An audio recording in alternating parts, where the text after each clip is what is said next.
Hey guys, hope you're all well. It's going to be quite a while before I can jump on the 2022 Norton 961 SP engine strip down. So I thought in the meantime I can do a few comparison videos with a few of the parts between a 2018 and the 2022 bike. I say 2022 because I can't account for anything thereafter. Without doubt, the 961 is still evolving with the boys and girls at Norton, Solihull. It's quite a long road of evolution for that bike, considering you can probably trace its lineage back to about 2006 with Kenny Dreer. So yeah, it'll get there eventually.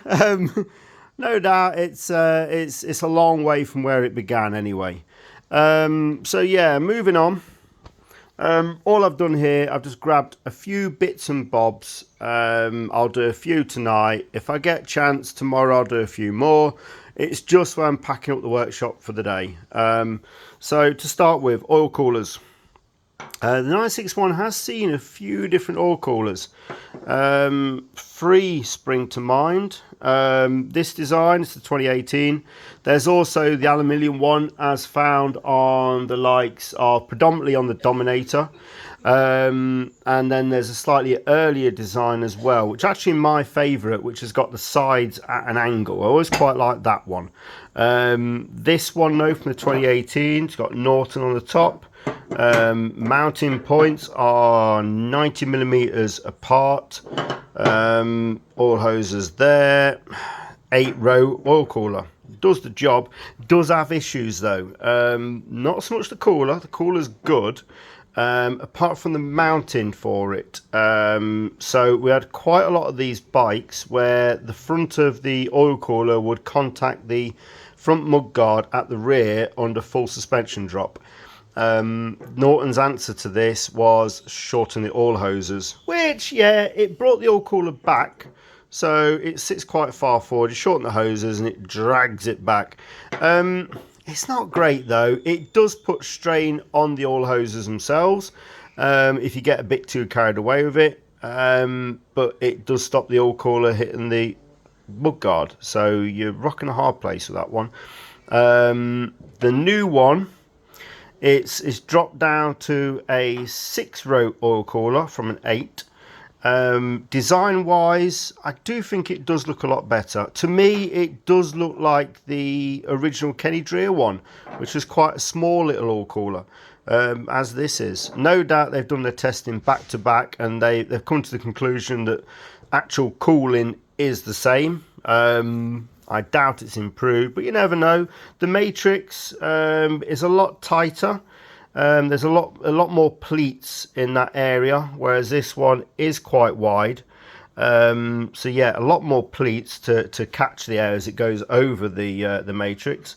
Thickness of the core, I should have measured this beforehand. I'd say it's the same. Only other difference, and a big difference really, apart from the visual, is the mounting peg at the bottom. So the new frames had a revision where the oil cooler is positively mounted at the bottom and then bolted at the top. Great. That's what it should have been at the start.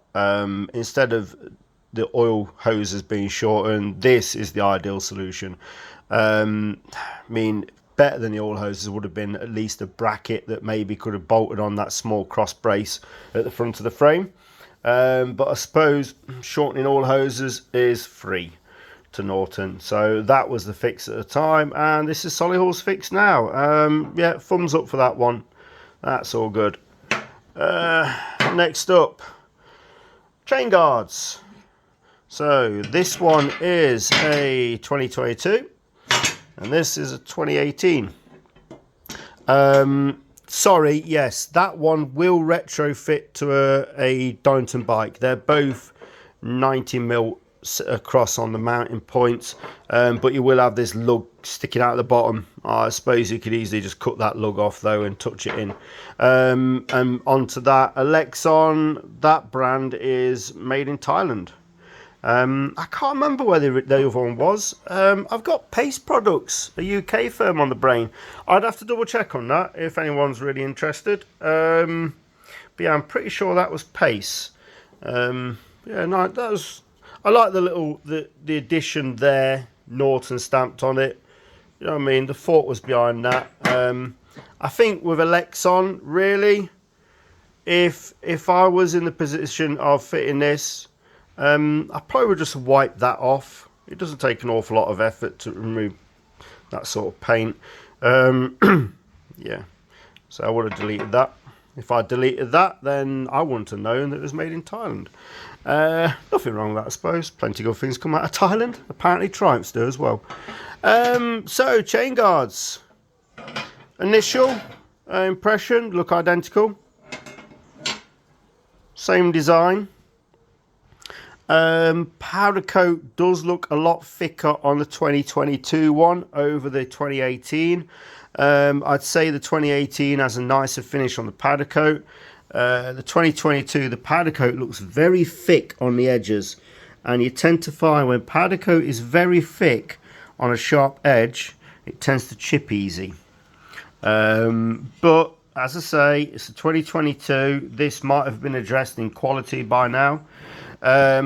Mounting holes considerably bigger. It was still an M6 bolt into the swing arm.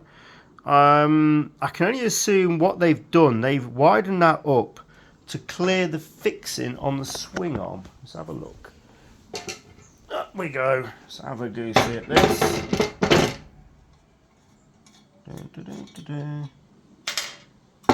Let's try that. Well, if that was their intention, it doesn't quite achieve it, I'm afraid. In fact, you can see the indentations in the powder coat there.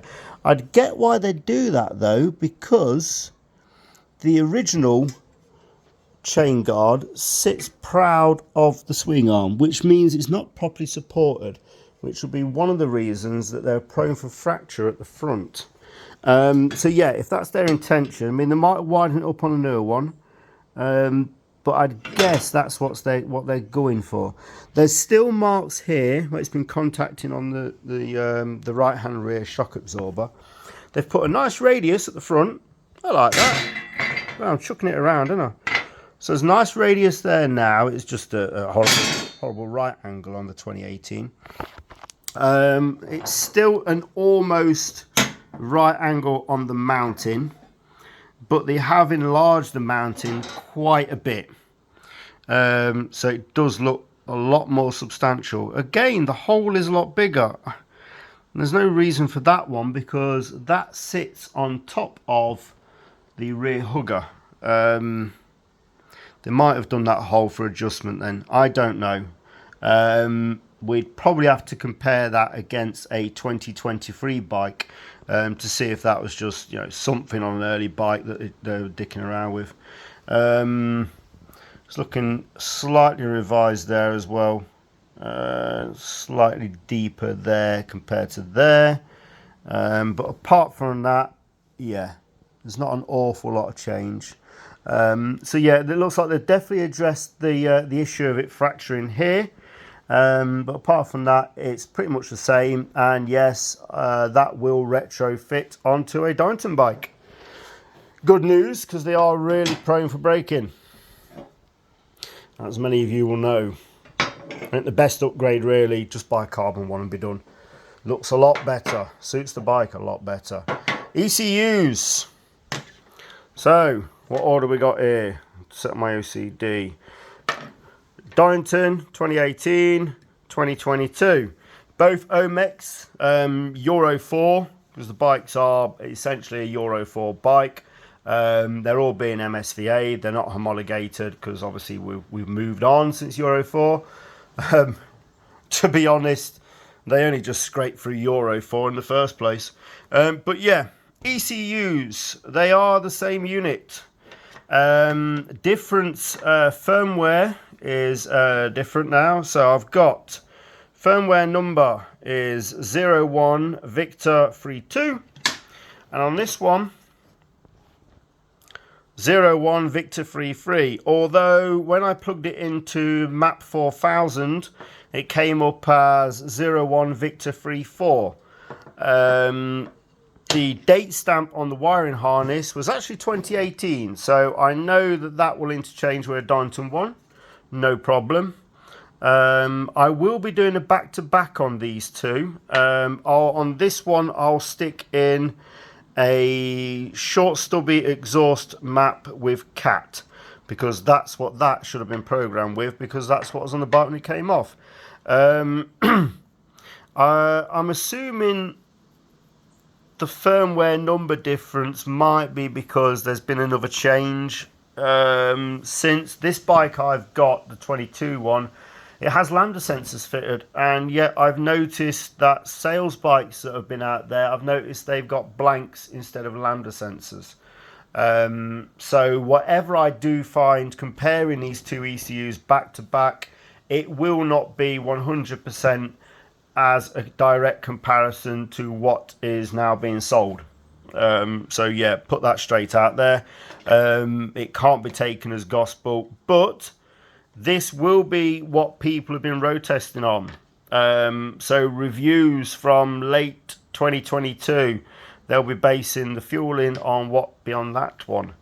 Finally then for this evening, and you have to excuse the state of it, it's a little bit bent up. I will try and straighten it out. Battery box. Wow. Big changes with battery boxes. Excellent. The original battery box from Donington caused a hell of a lot of problems. I say it caused problems because it was the main reason for aluminium tanks fracturing behind the oil filler. So the fuel tank, as you look at the front of it, it's essentially two tanks with a bridge at the top. Basically, it's like a saddlebag. The only support that the tank has is the battery box. The battery box is secured at the top with two M6 bolts, and I think they're 120 mil apart, and they're the same. So it's secured there. Battery sits here, a nice big heavy YTZ14S AGM battery, and then the tank mounts at the front here and here. Unfortunately, this has, as you can see just with one hand, an awful lot of flex, which means going over bumps, etc., that fuel tank also has an awful lot of flex. That's why they fracture right at the top. Additional to that, we've been having battery boxes fracturing across here and also across here. The fix I've been doing for bikes that come through my workshop, weld up the fracture there, and then I've been welding in a triangle piece here and the same there. And then for aluminium tanks, working with the Tab 2 Classics guys over in Wales, their tanks are rubber mounted, they've got rubber bobbins, but also we've been putting an underbrace that bolts between the 2 points.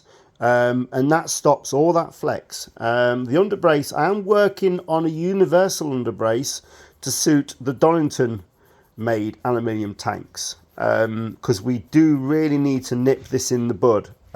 We can't keep repairing the tanks. There's only so many repairs you're going to get away with before that tank is an ornament. Apart from that, not many problems really. There's a thing I've noticed on this. The batteries on the Donington bikes, as you look at the battery from the right side, the left top corner at the back rubs on a point on the frame. There's a tube that comes up to meet the top tube, and there's like a foot, a supporting foot that the tube welds to, and the battery often rubbed on that. Didn't really cause problems with that, essentially. It just rubbed off the powder coat and rubbed a bit of the battery, but we never had a problem as such. Contact on the top tube, oil tank weld on the inside of the battery box. So yeah, a pretty crappy design that was. Moving on to Solihull. Someone's been working hard on this one. Well done. Bloody needed it. So, total redesign. Not a little bit dicking around, total redesign. Noticing straight away, the front position of the battery is about, well, the actual point here is at the front edge of the M6 hole.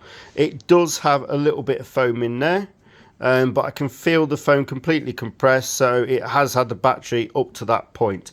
As you look at the Donington one, it sits to the rear of that hole.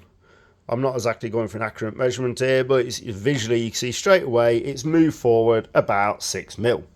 Being an M6 hole, well, we'll say 7 mil. I can't account for the position of the battery box on the frame because I don't have the frame. But the mounting holes are the same. I'm sure I measured those at 120. Just double check. Come on.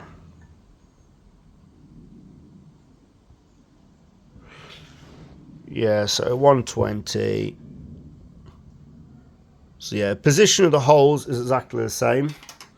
So yes, this will fit onto a Donington frame, but I'll need to try it. I need to straighten her out first and then try it. I say this video, we really are trying to find out what parts from Solihull will retrofit Donington bikes. So yeah, at the moment, the measurements suggest yes, it will fit. I don't know if they revised it on the frame as well to move it forward. Maybe because there were reports a few months ago of to remove the tank you need to remove the top yoke. So yeah, they might have also moved this slightly forward on the frame. Seems a bit extreme though, so I doubt they have really. But yeah, I'll try this out on a Donington frame. That'd be interesting once I've straightened out that buckle. I notice there's also 2 mounting points, so maybe there is a brace that joins those up. I've got someone looking into that for me, a owner, and I'll update you on that maybe tomorrow when I do another video. Coil pack used is the same as the Bosch that I fit and some of the Donington bikes came with anyway, so nothing's changed on that. It's still the same Bosch unit, same HT leads. If anyone does need HT leads, I do replicas of these now, so that's no problem. Yeah, you have to excuse the state of this. This is from the Swiss bike that was dumped at the bottom of a river by all accounts, so I've got an awful lot of Swiss riverbed there. Anyway, hope I've not bored you all too much. I'll try and make the other videos a little bit more exciting, but the main reason behind this, let's find out you know, what will and won't fit to the Donington bikes, as in what support is there for the future for, you know, a good 10 years worth of production. And yeah, that's probably about 2,200 bikes out there looking for future support. Anyway, I'll speak to you all soon. Cheers. Bye bye.